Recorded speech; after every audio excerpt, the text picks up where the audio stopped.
Right, hi everyone. Well, thank you so much, Rachel and Heather, for inviting me here this morning. I'm really excited to learn about the Academy of Urbanism. I don't know that much about it yet, but I'm looking forward to the discussion later. So, as Rachel said, my name's Ellie Harrison. I've been living in Glasgow since 2008. I came here to study a master's at Glasgow School of Art, graduated in 2010, and describe myself as an artist and an activist, and most recently author of this book, which came out in November 2019, The Glasgow Effect, A Tale of Class, Capitalism and Carbon Footprint. And this was inspired by a somewhat controversial project that I did in 2016, funded by Creative Scotland, where I refused to leave Glasgow city limits for a whole calendar year or to use any vehicles except for my bike. This is a heat map of everywhere that I went in that year, and I barely travelled more than outside this 5-kilometre radius.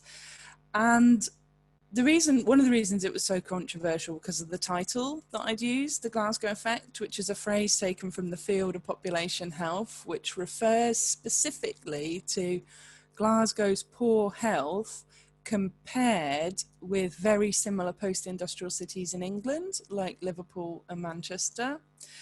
So I wanted to try and make the connections between social and environmental problems that we face in our city and beyond. But through the experience of doing the project and doing more research around the work of the Glasgow Centre for Population Health, I began to really notice or realise the relationship between town planning and population health. So maybe we can come back to that later. This was one of the outcomes of the project. This is my carbon footprint for the last 15 years, and for transport, I should say. And because I didn't use any vehicles in 2016, I didn't produce any carbon as a result of my transport. So I guess one of the things I wanted to draw attention to was the urgent need for us to be reducing carbon, and specifically the fact that it is the most privileged people in the world that are producing the most amounts of carbon, and therefore it's our lifestyles that are going to have to change the most.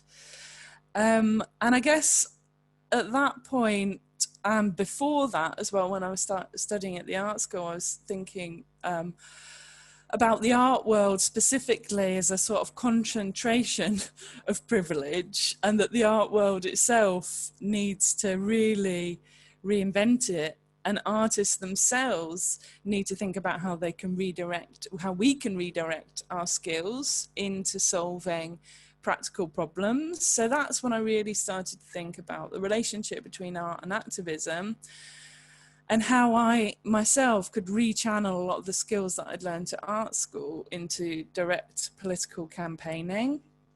So in 2009, my journey into activism began when I, as a regular public transport user, began to notice how dysfunctional and expensive public transport had come as a result of privatisation in the 80s and 90s. So I launched the Bring Back British Rail campaign, which I still continue to run today. But as a result of my project in 2016, where I was trapped in the confines of Glasgow for a year, really inspired by Patrick Geddes' famous mantra, think global, act local, it was an opportunity to localise my activism and to start to address some of the chronic problems in our city around the transport network, which is, of course, largely privatised and fragmented. So I was involved in the setting out of the Get Glasgow Moving campaign, and we are still running. Hopefully you've heard of us. If you haven't, please join us on our website, campaigning for a world-class, fully integrated and accessible, publicly owned and publicly accountable public transport network for the whole region. I also helped to set up Car Free Glasgow. I want to come back to this at the end. We've held a few car free days. This photo is not in Glasgow, that's from Germany, but I want to come back to this at the very end because I think it's really important thinking about how we can reuse and rethink this carbon intensive infrastructure that our city has been blighted with over the last 50, 60 years. And also involved in setting up Glasgow Community Energy, which is a renewable energy cooperative. And we're hoping to finally get up and running actually later this year. It's been a lot of planning and organising. So I'm here today to focus in on the Dark Days project. Hopefully you all had a chance to watch the little video.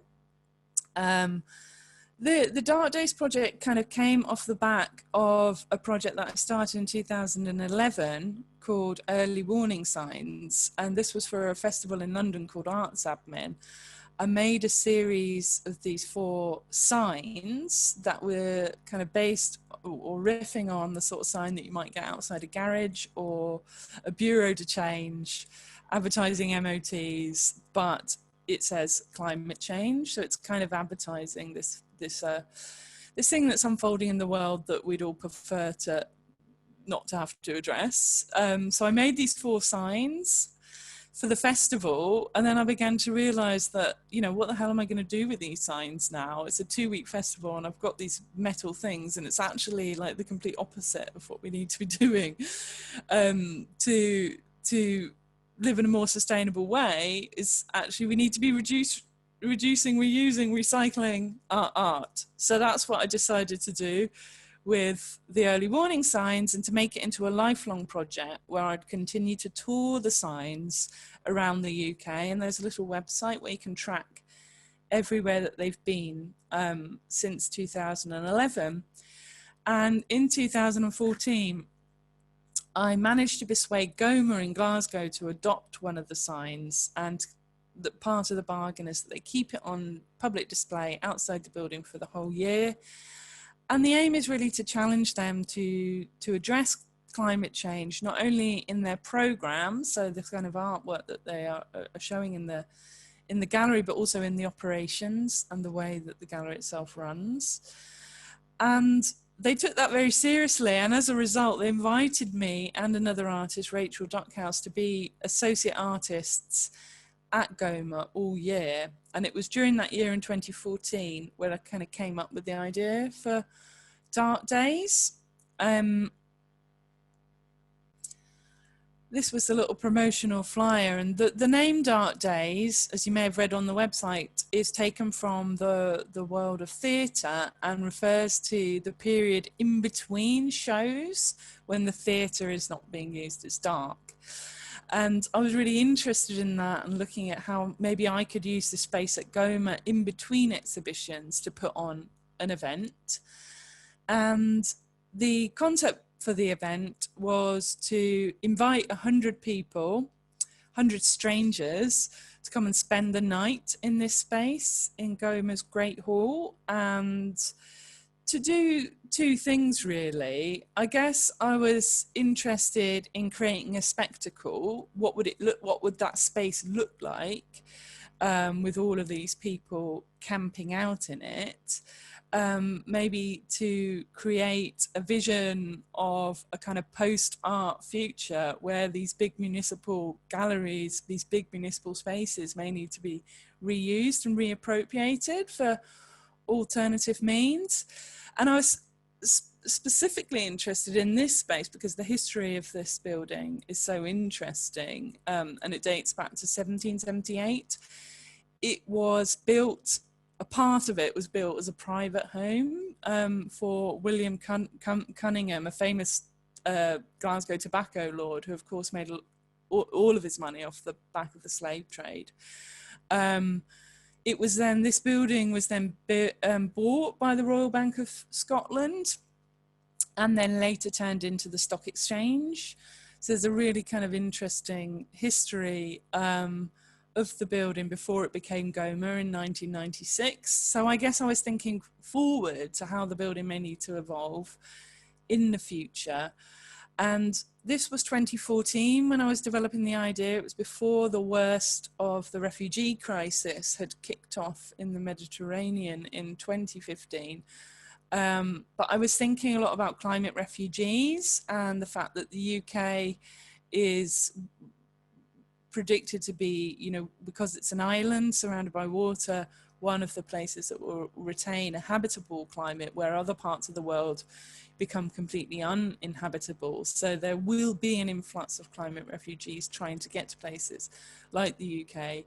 And I guess I was thinking about that when I was developing the idea for Dark Days, but as well as a spectacle to see what the space would look like if it was reused and reoccupied by 100 people, it was also a very interactive experience for the people that took part, and really an opportunity for them to think about how that many people negotiate a communal space, how you make decisions collectively, and how you decide what to do.